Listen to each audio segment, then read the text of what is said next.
Welcome to Biozone academy. आज हम लोग स्टार्ट करेंगे एक chapter that is cell the unit of life. So let's start. So what is cell? Cell is the basic unit of life.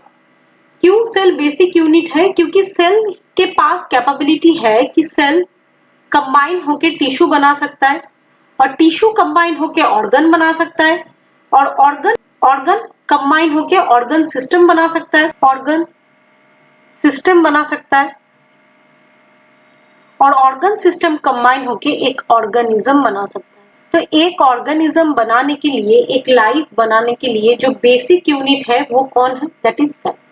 So cell is the basic unit of life. Next definition जो बोला जाता है कि cell is the structural and functional unit of life, क्योंकि cell के पास ऐसा capability है कि सेल स्ट्रक्चर बना सकता है। जैसे कि हार्ट एक ऑर्गन है जिसके पास अपना एक स्ट्रक्चर भी है।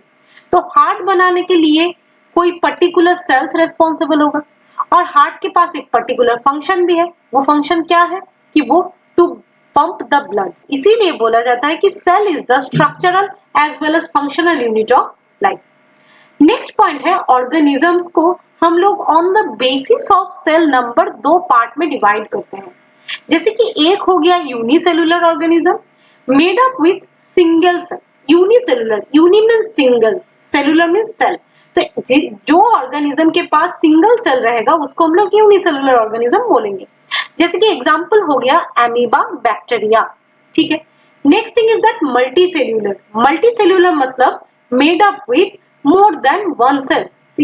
ये जो ऑर्गेनिजम्स होंगे इसके पास एक से अधिक सेल रहेगा और particular cell particular function play करेगा। जैसे कि एग्जांपल हो गया higher plants, animals etcetera. NCERT में एक बात लिखा हुआ है that is unicellular organisms can exist independently. Unicellular organism के पास सिंगल सेल रहता है, लेकिन वही सिंगल सेल उसको क्या करता है? इंडिपेंडेंटली एग्जिस्ट करवाने में हेल्प करता है। तो यहाँ पे एक इंपॉर्टेंट चीज है कि जो वायरस होते हैं वो नॉन सेलुलर है। क्यों? क्योंकि they can not exist independently. और यही लिखा हुआ है एनसीईआरटी में कि कोई भी सेल को, अगर कोई भी ऑर्गेनिज्म को अगर एग्जिस्ट करना है तो उसको इंडिपेंडेंटली एग्जिस्ट करना पड़ेगा, लेकिन virus can not exist independently, else उसको होस्ट ना मिले। Next, discovery of cell. Robert Hooke observe the honeycomb shaped structure. Robert Hooke bark of tree लेके एक्सपेरिमेंट किए थे, अंडर द माइक्रोस्कोप उसको देखे थे और ये बताए थे कि उसका जो स्ट्रक्चर है वो है कुछ ऐसा हेक्सागन शेपेड जिसका नेचर है डेड। तो रॉबर्ट हुक जो सेल देखे थे उनका नेचर था डेड और वो एक प्लांट सेल था। रॉबर्ट हुक के बाद और एक साइंटिस्ट आए जिनका नाम है एंटोन वैन ल्यूवेनहोक। एंटोन वैन ल्यूवेनहोक क्या किए कि फर्स्ट लिविंग सेल को ऑब्जर्व किए। उन्होंने फर्स्ट लिविंग सेल को ऑब्जर्व किए। तो डेड सेल ऑब्जर्व किए थे रॉबर्ट हुक और फर्स्ट लिविंग सेल को ऑब्जर्व किए थे एंटोन वैन ल्यूवेनहोक। उनके बाद और एक साइंटिस्ट आए जिनका नाम है रॉबर्ट ब्राउन। उन्होंने डिस्कवर किए थे न्यूक्लियस को। तो यहाँ पे कुछ साइंटिस्ट का नाम दिया गया है जो कि सेल को डिस्कवर करने में help. Next thing is that cell theory. Cell theory propose किए थे दो scientist. One of them is लेगन, जो कि एक जर्मन बॉटनिस्ट थे। बॉटनिस्ट थे मतलब किसके ऊपर काम कर रहे थे? प्लांट के ऊपर। और उन्होंने बताए थे कि plants are made up with different types of cells and that forms tissue. उन्होंने ये बात बोले थे कि प्लांट के पास सेल्स होते हैं और वही सेल कंबाइन होकर टिश्यू बनाता है। तो ये बात बोले थे स्लेगन, एक जर्मन बॉटनिस्ट थे। कब बोले थे? 1838 में। उनके बाद और एक साइंटिस्ट आए जिनका नाम है थियोडोर श्वान। वो एक ब्रिटिश जूलॉजिस्ट है। जूलॉजिस्ट है मतलब एनिमल सेल के ऊपर काम कर रहे थे। 1839 में उन्होंने भी कुछ बात बताए।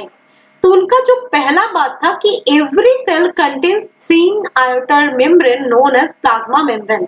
तो उन्होंने बताया कि जो भी सेल हम लोग देख रहे हैं सभी के पास एक थिन आउटर मेम्ब्रेन होता है जिसको हम लोग क्या बोलते हैं? That is plasma membrane. Next thing is that कि plant cell has an unique feature that is cell wall. ये बात भी बोले थे थियोडोर श्वान ने। उन्होंने बताए थे कि ऐसा एक यूनिक कैरेक्टर जो कि सिर्फ और सिर्फ प्लांट सेल के पास होता है लेकिन एनिमल सेल के पास नहीं होता है, that is cell one. Third जो बात उन्होंने बताया कि all the organisms are made up of cells and its products. जो भी ऑर्गेनिज्म है सभी के पास सेल होगा और इसका प्रोडक्ट्स रहेगा। लेकिन ये जो दो साइंटिस्ट थे ये बात नहीं बोल पाए थे कि सेल का ओरिजिनेशन कहाँ पे है और सेल ओरिजिनेट कहाँ से हो सकता है और होता है। तो इसीलिए सेल थ्योरी को फर्दर मॉडिफाई किया गया और सेल थ्योरी को फर्दर मॉडिफाई किए थे एक साइंटिस्ट जिनका नाम है रुडोल्फ वर्चोव। 1855 में उन्होंने बताया ओमनी सेलुला ई सेलुला। इसका मतलब है all the cells are originated from the pre existing cell. जैसे कि आप यहाँ पे देख पा रहे हैं ये एक नंबर सेल है, ये 2 है, ये 3 है। तो ये 2 और 3 नंबर वाला सेल आया है एक से। तो आप पूछेंगे कि एक वाला सेल कहाँ से आया? ये भी कोई प्री एग्जिस्टिंग सेल से ही आया है। So all the cells are originated from the pre-existing cell. तो जो बात स्लेडन एंड श्वान नहीं कर पाए थे 1855 में रुडोल्फ वर्चोव ने अपना ये जो सेल थ्योरी है उसको मॉडिफाई करके बताए कि all the cells are originated from the pre existing cell. और उनके बाद जो सेल थ्योरी आया उसका कुछ मॉडिफिकेशन किया गया, उसमें कुछ पॉइंट्स को इंक्लूड किया गया जैसे कि living organism are composed of cells and its product and all the cells are originated from the pre-existing cell. I hope कि सेल थ्योरी आप लोगों को समझ में आया होगा। Let's start read NCERT। हम लोग देख लेते हैं कि according to the NCERT cell theory क्या बोला गया है। लेकिन NCERT के स्टार्टिंग में एक साइंटिस्ट का नाम बोला गया है दैट इज G.N. रामाचंद्रन, जिन्होंने प्रोटीन स्ट्रक्चर किए थे। तो इनका नाम आप याद कर लीजिएगा। फर्स्ट इन द एनसीईआरटी क्या लिखा गया है कि what is cell? Unicellular organisms are capable of independent existence and performing the essential function of life. तो किसी ऑर्गेनिज्म के पास अगर लाइफ है ये बताना है तो उसके पास 2 कैरेक्टर होना चाहिए।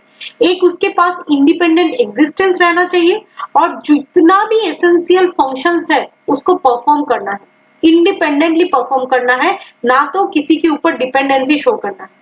लेकिन anything less than a complete structure of a cell does not ensure the independent living.